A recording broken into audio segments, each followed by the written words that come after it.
My name is Katrina McCullough, founder of Whole Family ADHD. We work with parents of children who have ADHD to overcome struggles and stigmas and form a more cohesive family unit. This is our Tips and Tricks series, where we share solutions we have found to common issues in our household, and we share them with you.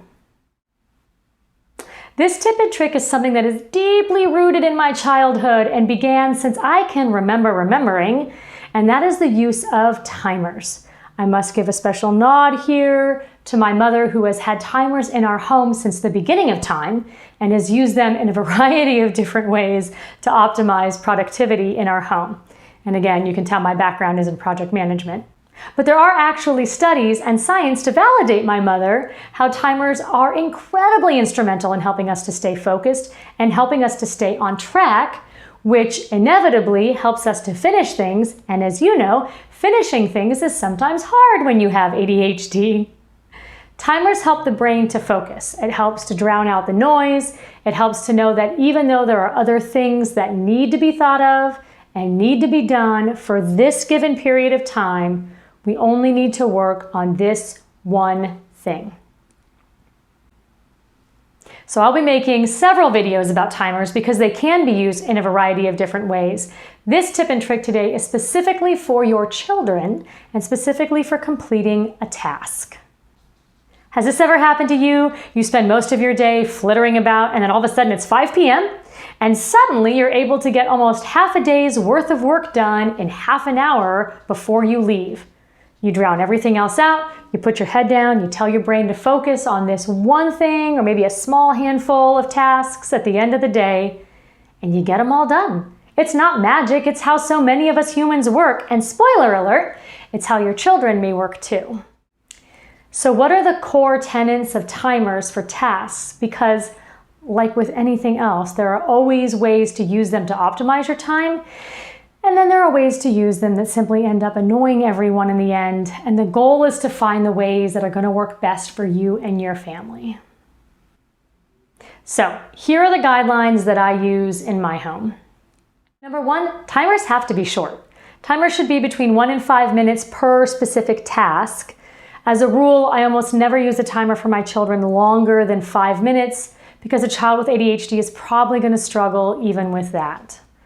So an example of shorter timers might be 1 minute to put on your shoes and socks for littler kids, 5 minutes to dress yourself and be ready by the door, maybe 10 minutes to finish a certain page of homework, 15 minutes to finish breakfast and ask to be excused, etc. And these are just examples. Every child is different, which takes us to number two.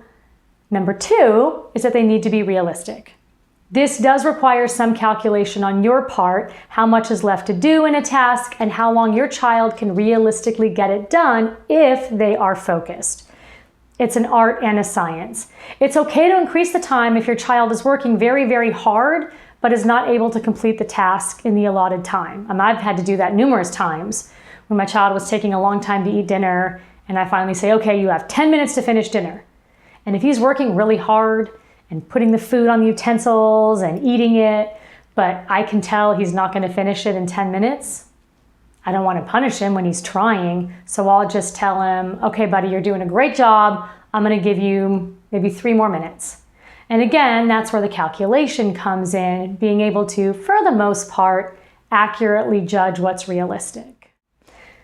Number 3, and this one was tough for some parents, be okay having to offer reminders during the timer session, especially initially. If, for example, you're giving your kids 15 minutes to finish their dinner or maybe clean like a certain section of their room, if your expectation is that you're going to leave and come back in 15 minutes and it's going to be clean, you might be setting yourself up for failure. You may still need to check in every couple of minutes and offer a gentle reminder to stay on task.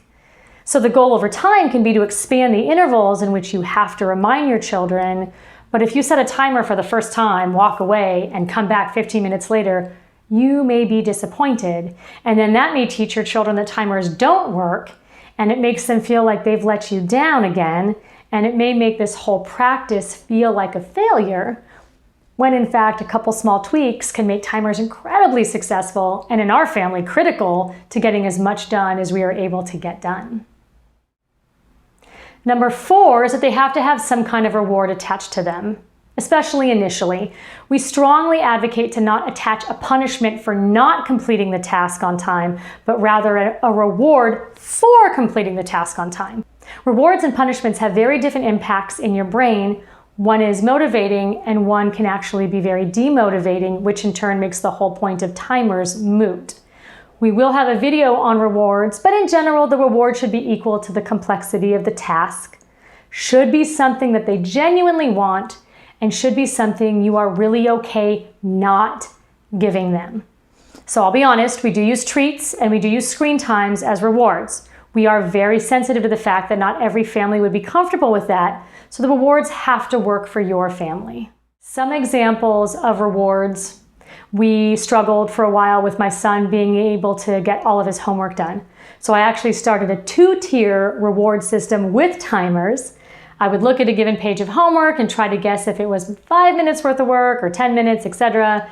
And then I would set a timer, and if he was able to get that page of homework done in that time, he would get a couple of M&Ms. So I did buy a version of M&Ms that do not have food dyes in them off of Amazon, and I will link to that in the description below. So if he got all of his homework done in a given time frame, say like 45 minutes or an hour, then he would get an additional reward, be it a treat or extra screen time. Maybe we'd go outside and do something, whatever it was on that given day. We're pretty flexible with our reward systems. We also struggled with the night-night routine with my children. So it would be very common for me to say, if you're both dressed in your jammies and you have your teeth brushed in 5 minutes, I'll read you an extra book at bedtime.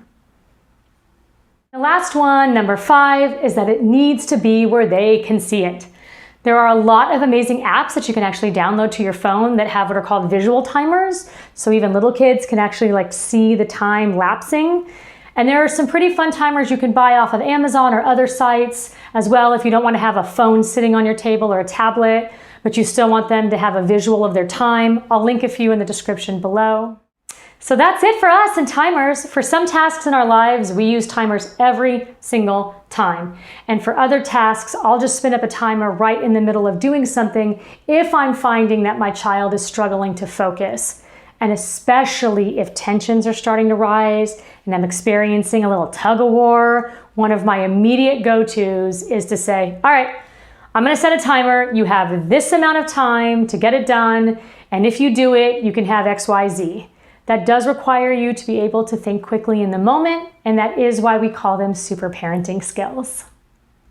This draws on plan or planning and adaptation in the family pack, as well as knowing, because you have to know what motivates your child, where their strengths lie, so you can keep or get your child back on track.